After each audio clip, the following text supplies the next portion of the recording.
Okay. Minister, the Rape Crisis Network represents 11 of the 16 rape crisis centres, and funding for the network was withdrawn in 2015 because Tusla wanted to take direct control of the data collected by the centres. This potentially includes significant personal data and anything else associated with a rape survivor. Essentially, Tusla has made funding to those rape crisis centres dependent on the centres sharing the data of rape survivors who present with them, present to them with Tusla. Tusla has since entered into individual service level agreements with each centre, tying funding into the provision of data, and furthermore, the centre must compel consent. Compel consent. From rape victims. Surely that must be, a really horrific irony. There are serious concerns that the information used to generate the statistics could inadvertently reveal the identities of rape survivors, a very genuinely held concern not just by the centres but by many survivors who are fearful of even identifying themselves or their identities to the centres, let alone to Tusla. It's important to note that these same contracts that are being forced on the rape crisis centres are also being forced on domestic abuse centres and similar organisations, but there's probably less of them. It would be understandable that the centres would worry about highlighting this new requirement for data sharing for fear of scaring victims away from using services, but that has to be weighed against their desire to make people fully aware of how the data might be used.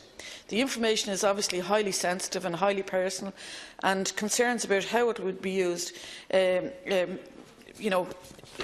very legitimate.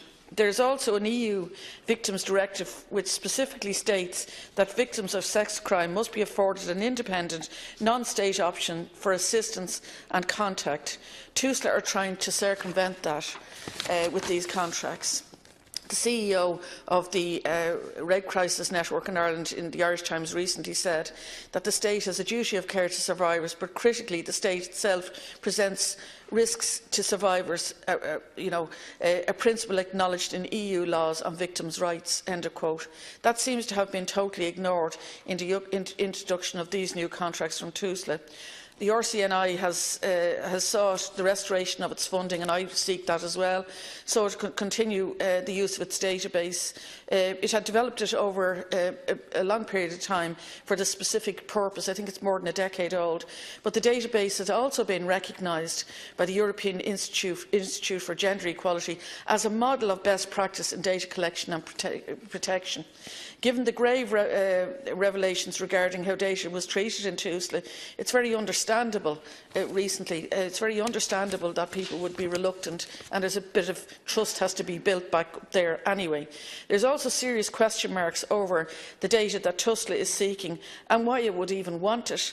To date, the RCNI have not been satisfied with the reasons given. The entire process to date has been fraught with things like, that are really hard to believe. I actually don't. I had to double check to see was this true when I was told it. One of the biggest things was that Tusla actually used, a survey monkey in collecting some of the data from the centres themselves. There are also notes on an internal memo that have been released under FOI, which reveal a meeting in which it was asked if Tusla could consult the Data Protection Commissioner regarding the new regime, and the reply was, and I quote, that there was not necessarily an advantage in making contact with the Data Commissioner, as it would largely, it would largely depend on the view of whoever responded, and that there may not be a black and white view on all aspects of the query. In other words, Tusla decided, let's not ask, we might not like the answer. I think that's a really worrying issue. Has 4 minutes. Thank you. I want to thank Deputy Murphy for raising this issue, and I know you share my support for the work carried out by the rape crisis centres around the country. I'm very pleased that this year an additional €1.5 million will be allocated to domestic, sexual and gender-based violence services. In my instructions to Tusla for their 2017 business plan, I highlighted these services as a priority for me and the government, and this brings then the funding for 2017 to €22.1 million. It is much needed and a step in the right direction following the cuts to these vital services in recent years. Tusla, the Child and Family Agency, has a statutory responsibility for the care and protection of victims of domestic, sexual and gender-based violence, whether in the context of the family or otherwise. And in this context, it allocates funding to 16 rape crisis centres.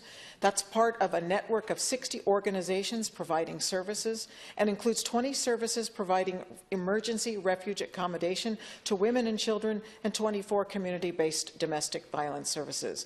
It is my job as Minister and Tusla's job as the agency responsible to ensure that these limited resources are targeted so that vulnerable people who find themselves in desperate situations get the support they need. We cannot do this without data and information about where the need is, what the need is, and what the services are available to address these needs. Public money is being used to support our citizens, and we have a duty to the public and an obligation to those in need to make sure, as far as possible, that we are meeting those needs. Tusla is developing its information capacity in order to do this. It is working with the organizations who support people in crises to help us to get the right information to improve our services.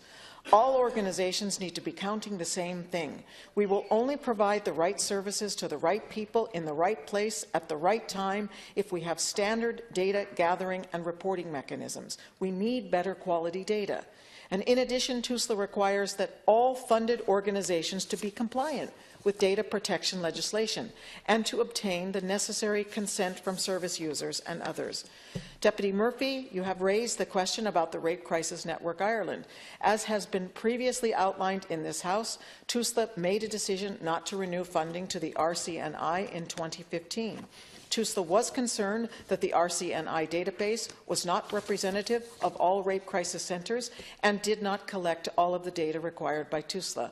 This is a matter for the parties involved. In 2016, Tusla established a project to address its data and information needs in respect of these services. The goal is to improve the data and knowledge systems. This will result in evidence-based services being provided. It will also enable Tusla to meet its reporting obligations nationally and forthcoming international obligations. Tusla is very aware of the importance of striking the right balance between the rights of individuals to privacy and the ability of organizations to use data for the purpose of improving their services. It's important to highlight that Tusla only gathers aggregated data from funded services and does not require the provision of personal data. I am sensitive to the concerns, though, raised by the Deputy and other organizations, and I have asked Tusla for further reassurance relating to concerns about anonymity. My energy and interest are centred on maintaining a focus on the provision of services to individuals and families that need them. Tusla is also planning for next year and the year after, so we need to get it right for those who, unfortunately, will need these services in 2018 and into the future. I will continue to prioritize the development and improvement of services to victims of domestic and sexual violence. I am, of course, open to suggestions from you, Deputy Murphy, whom I know has also been committed to the improvement of these services for many years. Deputy Murphy, 2 minutes supplementary. Minister, I think you and I both know just how difficult it is for somebody to present to a rape crisis centre, and very often there will be initially an unwillingness to provide information, and there is a getting to know and getting to trust the person that is going to ultimately counsel the person and to obviously assist them. If it's a situation that the provision of information is an upfront requirement that actually ensures that someone feels that they have to turn away, walk down the steps and walk away from that service, you've got to ask if the collection of data supersedes in importance the work that the Rape Crisis Network is doing.